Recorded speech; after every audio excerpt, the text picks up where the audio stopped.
Hello friends, good morning সবাইকে। তোমরা সবাই কেমন আছো? Welcome to my another blog.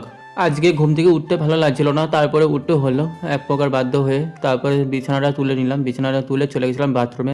Bathroom থেকে ফ্রেশ হয়ে চলে আসলাম। তারপরে এখন মিষ্টি জল খেতে চলে যাবো। মিষ্টি জল যখন খাচ্ছিলাম তখন দিদা বলছিল দোকানে যাওয়ার কথা। আমি বললাম এখন পারবো না যেতে, একটু বাদে যাচ্ছি।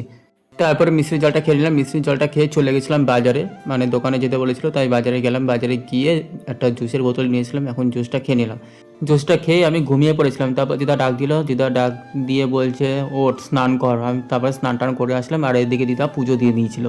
আমি বসে বসে দেখছিলাম। তারপর দিদা পুজোটা কমপ্লিট করে চলে গেছিলো রান্নাঘরে খাবার বাড়তে, মানে খাবার দিয়ে দেবে এখন, মানে অনেকটা বেলা হয়ে গেছে, খাবারটা খেয়ে নেব। তারপর দিদা খাবার দিয়ে দিয়েছে। আজকে খাবারের ছিল আলু চচ্চড়ি, মাছের ঝোল আর শুক্তো। চলো এবার খাবারটা খেয়ে নিই। আর দিদা ওদিকে খাবারটা খেয়ে নিচ্ছিল।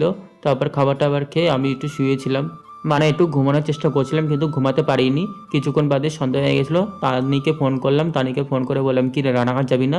রানাঘাট যাওয়ার কারণটা হচ্ছে দুটো জিনিস আনতে হবে, তার জন্যই যাচ্ছি। তারপরে রেডি হয়ে বেরিয়ে পড়লাম, আর ওদিকে তানিও রেডি হয়ে চলে আসবে রাস্তার ওখানে।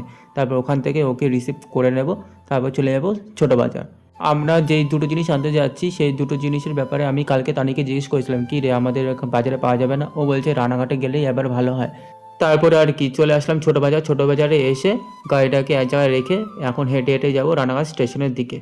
এদিকে রানাঘাট স্টেশনের দিকে এসে রাস্তাটা দেখে আমি তো পুরো অবাক, মানে রাস্তাটা পরিষ্কার, আর এদিকে না আছে টোটো গাড়ি, না আছে মানুষের ভিড়।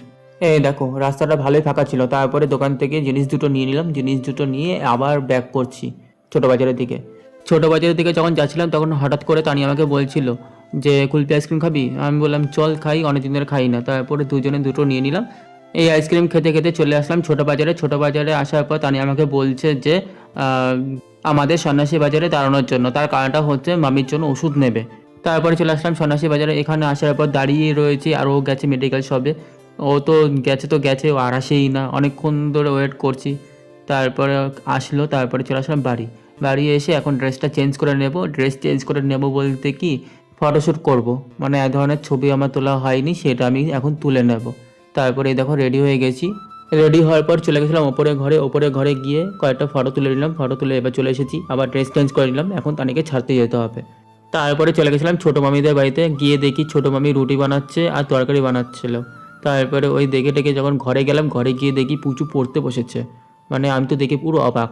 অন্যান্য দিন দেখি ফোন নিয়ে বসে থাকে, আজকে দেখি পড়তে বসেছে। ওকে এক প্রকার বাধ্য করেই পড়তে বসেছে। ও যা ফাঁকিবাজ বলে বোঝাতে পারবো না।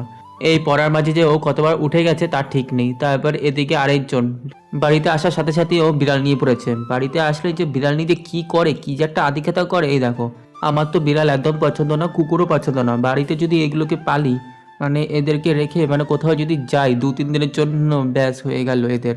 তারপর আর কি কিছুক্ষণ গল্প টল্প করে চলে গেলাম বাড়িতে এই যে চলে এসেছি। বাড়িতে আসার পর ড্রেস চেঞ্জ করে হাত মুখ ধুয়ে নিলাম, হাত মুখ ধুয়ে ঘরে চলে এসেছি। আর দিদাকে বলছিলাম খাবার দেওয়ার কথা।